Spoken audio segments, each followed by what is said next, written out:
Washington DC से एक बहुत बड़ी खबर आ रही है जिसने अमेरिका और ईरान के बीच तनाव को एक बिल्कुल नए लेवल पर पहुंचा दिया है। एक ईरानी कमांडर की मौत हुई है। पर क्यों हुई और कैसे? चलिए इसी को समझते हैं। इस पूरी कहानी को समझने के लिए शुरुआत करते हैं अमेरिकी युद्ध सचिव पीट हेग्सेथ के इस बयान से। ये बयान अपने आप में बहुत कुछ कह जाता है और पूरे मामले की टोन सेट कर देता है। तो ताज़ा खबर यह है कि अमेरिकी अधिकारियों ने कंफर्म कर दिया है कि 2024 में डोनाल्ड ट्रंप पर जो जानलेवा हमला हुआ था, उससे जुड़े एक ईरानी कमांडर को मार गिराया गया है। ये एक बहुत ही सीरियस डेवलपमेंट है। तो चलिए इसे थोड़ा और डिटेल में समझते हैं। तो सबसे पहले बात करते हैं उस कमांडर की जिसे शिकार करके मारने का दावा किया जा रहा है।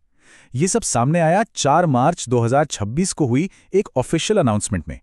पीट हेग्सेथ ने प्रेस कॉन्फ्रेंस में बिल्कुल साफ शब्दों में कहा कि उस यूनिट के लीडर को मार दिया गया है, लेकिन उन्होंने उस कमांडर का नाम नहीं बताया और इसी वजह से इस पूरे ऑपरेशन को लेकर कई सवाल खड़े हो गए हैं। अब आज जो हुआ उसे पूरी तरह समझने के लिए हमें थोड़ा सा पीछे जाना होगा, मतलब फ्लैशबैक में।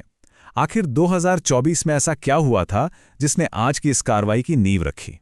तो हुआ ये था कि जुलाई 2024 में पेंसिल्वेनिया में एक रैली के दौरान डोनाल्ड ट्रंप पर हमला हुआ।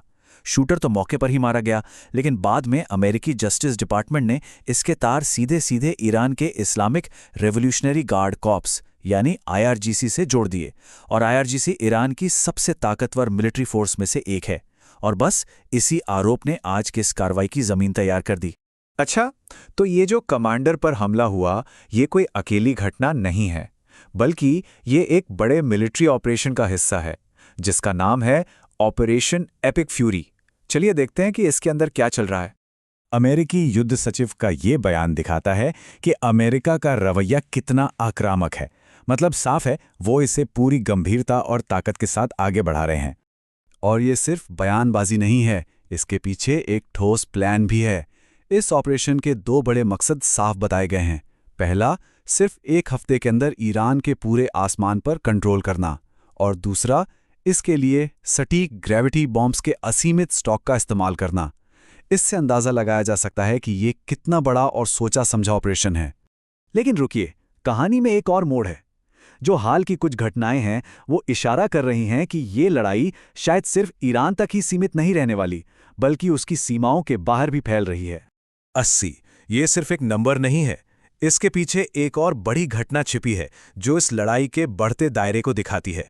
एक श्रीलंकाई मंत्री के मुताबिक ये उन 80 लोगों की संख्या है जो हिंद महासागर में एक ईरानी जंगी जहाज पर हुए अमेरिकी हमले में मारे गए। और ये हमला कहाँ हुआ? हिंद महासागर में, मतलब ईरान से मीलों दूर। ये घटना दिखाती है कि संघर्ष का मैदान अब कितना बड़ा होता जा रहा है। तो अब सबसे बड़ा सवाल यही है कि जैसे जैसे ये लड़ाई तेज हो रही है, क्या ये ऑपरेशन एपिक फ्यूरी किसी बहुत बड़े क्षेत्रीय युद्ध की शुरुआत तो नहीं? इसका जवाब, खैर, वो तो आने वाला वक्त ही बताएगा।